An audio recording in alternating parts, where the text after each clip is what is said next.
It's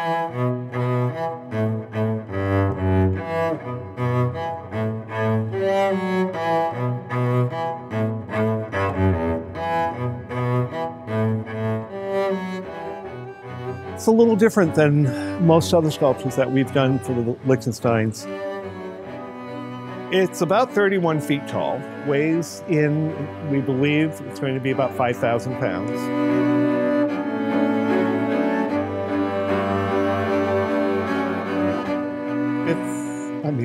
It's the most fun thing I've ever done.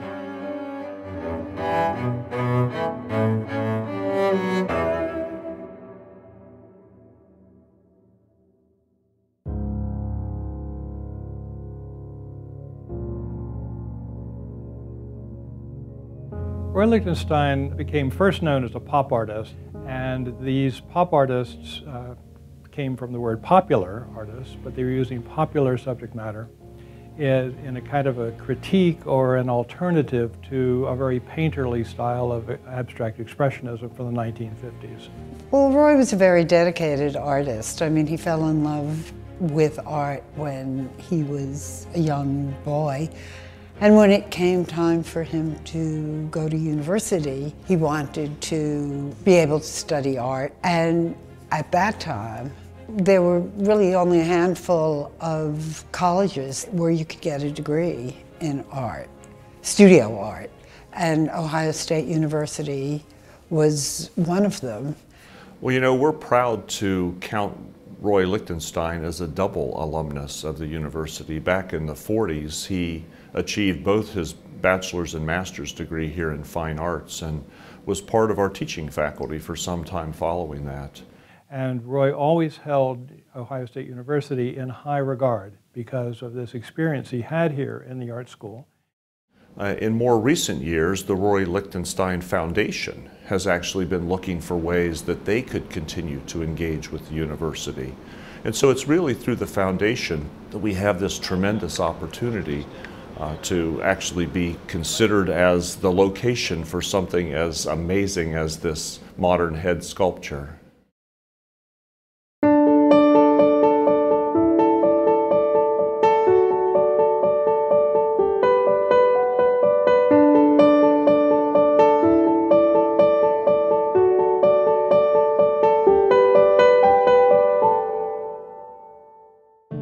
Modern head sculpture, we figured we could build one to do a memorial, non-commercial cast of an edition that used to be 4. We decided to make one more addition to it. This is a posthumous edition, and that it would be donated to the university in Roy's memory. I mean, we wouldn't really dare make anything new. In fact, we got the plans from the original producer of the piece, and we worked with a fabricator that Roy had worked with on many of his pieces, Paul Amaral.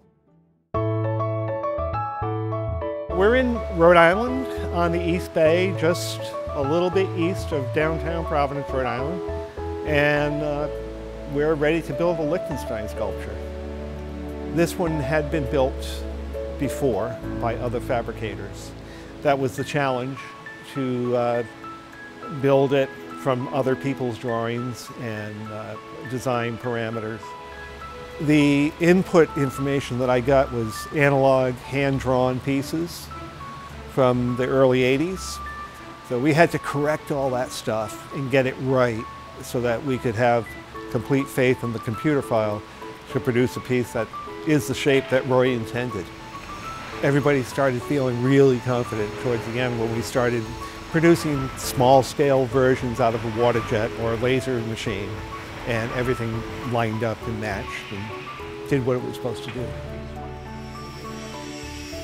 The sculptures of Roy Lichtenstein are often thought of as very technical, almost scientific in nature. And so when folks from the foundation came and walked across campus, they found this space in the North Campus area that actually aligns not only with where we're enhancing our arts district, but also provides this really amazing synergy with some of our science buildings, particularly Smith and McPherson labs. Which actually is closer to Roy's personal interests. Roy was an engineer, he was a draftsman, he worked in engineering companies. He liked making mechanical things by himself anyway. I mean, the whole purpose of art is really to engage people in thinking about imagery, what it means. So I'm curious, I'll be very curious to see how the students at OSU deal with this, what they wonder about it. So I want to thank everyone in Ohio for making this as a good opportunity for us to have a work here that could be provocative for the tens of thousands of students who will be passing by it. It's just a nice opportunity to maintain a relationship.